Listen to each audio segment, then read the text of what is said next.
હવે સમાચાર વિગતવાર. અંકલેશ્વર પાલિકા શૌચાલય કાંડમાં પાલિકા વિપક્ષ સભ્યના આખા પરિવાર સાથે કૌટુંબિક લોકો પણ લાભાર્થી બન્યા છે.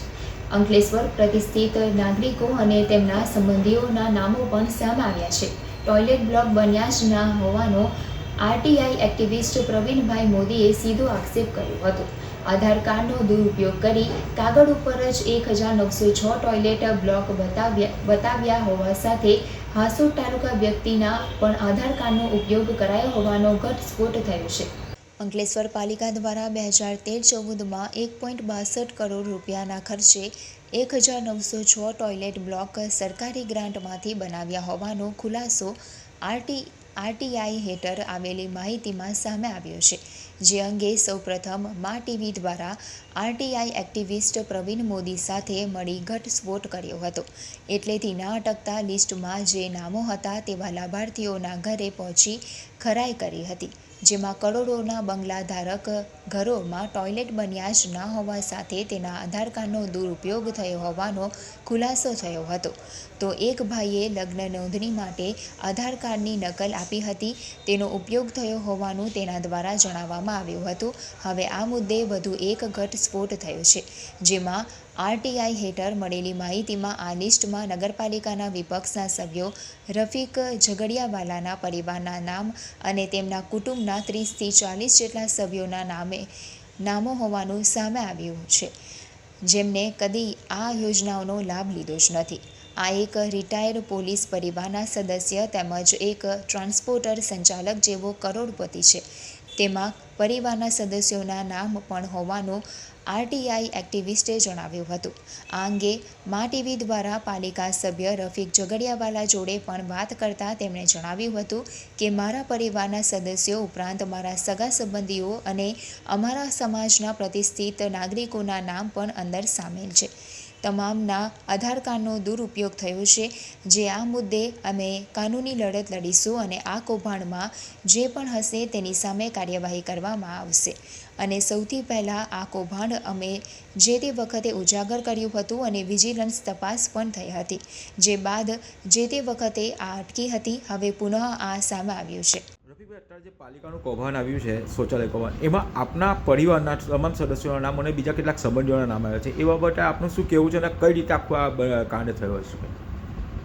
પાલિકાનું જે કાંડ ખરું ને પહેલાં અમે લોકો જ ઉઠાવ્યું હતું આ જાહેર શૌચાલયનું, અને જે તે વખતે નિયામકે સુઓ મોટો લઈને આની વિજિલન્સ તપાસ આપેલી હતી અને તે જ વખતે આ કેશવભાઈ કોલરિયા વિજિલન્સ ઓફિસર હતા, હાલના ચીફ ઓફિસર.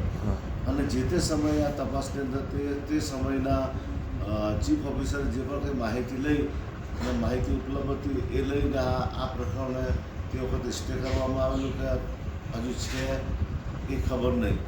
પણ આ તો પ્રવીણભાઈ માસ્તરનું માલિક ભલું કરે કે એમણે આ આરટીઆઈની અંદર આ માહિતી માગી અને લગભગ 1800થી 1900 જેટલા લાભાર્થીઓએ લાભ લીધા છે. અને એ લાભાર્થીઓની અંદર અમારા જેવા બંગલાવાળા કે જેના એક મકાનમાં એક શૌચાલય આપવાની યોજના હતી સરકારની, તો એની જગ્યા પર હર્ષદભાઈ એકની અંદર 5-5 અને તે બી મારા જેવાના અંદર કે જેને પૈસાની જરૂર નહીં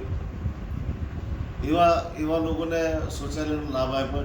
હવે અમારા આધાર કાર્ડ આ લોકો બેંકો, પછી ત્યાંથી ચાલે તો મોબાઈલ કંપનીઓ અને બીજી બધી ચેનલો જે હોય છે એ લોકો જે આ માહિતી જે વેચે છે તમારી, કે તમારી જેટલી બી વસ્તુઓ છે એની બધી ટોટલ ડિટેલની માહિતીઓ જે માર્કેટમાં મળે છે એની અંદરથી લીધી છે.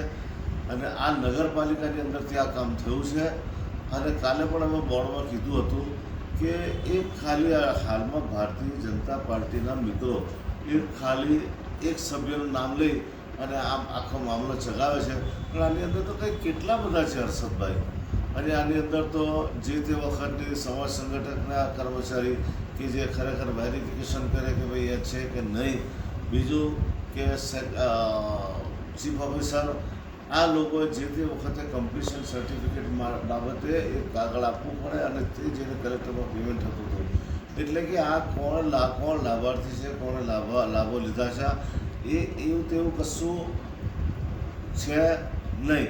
અને તે વખતે આપણે બેસી રહ્યા હતા કે હવે આપણે તો શું રહેવા દેવા ટૂંકમાં જે તે વખતે વેરિફિકેશન ડોક્યુમેન્ટનું કરવું જોઈએ, ખરાઈ કરી સ્થળ તપાસ કે બન્યા હોવા જોઈએ તેવી કોઈ ચકાસણી થઈ હતી ખરી? ભાઈ આ તો આખું કૌભાંડ જ છે, તો પછી ચકાસણી કઈ થઈ હોય? આજે જે પ્રમાણે તમારા નામ આવે છે ક્યારેક તમે એનો લાભ લીધો તો ખરો? અરે સવાલ જ પેદા નથી થતો ભાઈ. હવે 8,000ની અમે શૌચાલય અમે લોકો લાભમાં લેવાના હતા. આવા તમારા મુજબ કેટલા લોકો હોઈ શકે? આવા તો ઘણા બધા બહુ છે, અને હું તો એમ કહું છું કે આજે 1800-1900 જે લિસ્ટ છે એમાં લગભગ 60%ની લગભગ હું તો એમ કહું કે ખોટું છે. આ બાબતે હવે વિપક્ષ દ્વારા કઈ રીતે કાર્યવાહી કરશે અને શું કરવામાં આવશે? બસ અમારી હમણાં કાર્યવાહી ચાલુ જ છે આ બાબતે, કે અમે લોકોને ભેગા કરી રહ્યા છીએ. એટલે કે લોકોની પાસેથી જે માહિતી છે એ અમે એને કલેક્ટ કરી રહ્યા છીએ અને અમે પોલીસ રાહે કેસ કરીશું. કેમ કે અમારે એક તો આ જેણે પણ કોઈ આ જે દસ્તાવેજોનો ઉપયોગ કર્યો છે અમારી રજા વગર અને ફોર્જ ડોક્યુમેન્ટ ઉભા રહીને સરકારની સાથે સરકારની આર્થિક તિજોરીને આર્થિક નુકસાન પહોંચાડે છે અને ઉચાપતનો મામલો બને છે. ખરેખર તો ઉચાપત કહેવાય.